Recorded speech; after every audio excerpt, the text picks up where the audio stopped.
President Trump is again trying to curb birthright citizenship despite a recent Supreme Court ruling that struck down his previous attempt. President Trump signed two executive orders today. The first order is aimed at cracking down on what the Trump administration calls birth tourism. The second expands the definitions of people ineligible for birthright citizenship.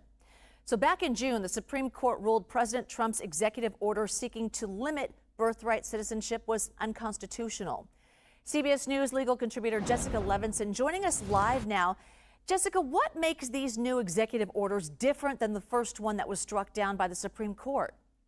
So part of what makes it different is that the Trump administration is trying to target just specific categories and is also looking at the two exceptions that we know are present with respect to birthright citizenship, the children of foreign diplomats and the children of invading military forces, and seeking to expand those categories. So one, it's narrower in general, and two, part of what the executive orders do is look at those pre-existing exceptions and just try and enlarge them out.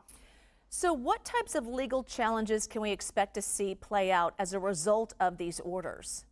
So very similar to what we saw with respect to President Trump's first order dealing with birthright citizenship, where I think the main argument will be that these particular executive orders violate the 14th Amendment birthright citizenship clause.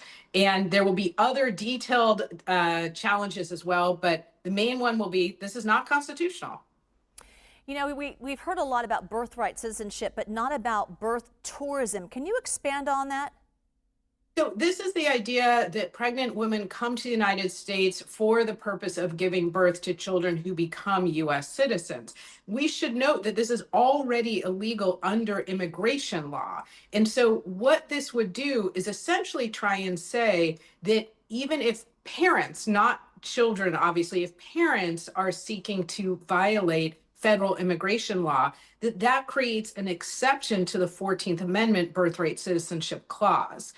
I think that, as we talked about, would be subject to vigorous legal challenge, where people would say there's nothing in the Constitution that creates a carve out for unless your parents tried to commit fraud against the United States or tried to, again, enter this country under false pretenses. In terms of policy, you could have a robust debate. In terms of the law, I don't think you can. Jessica Levinson. Jessica, thank you.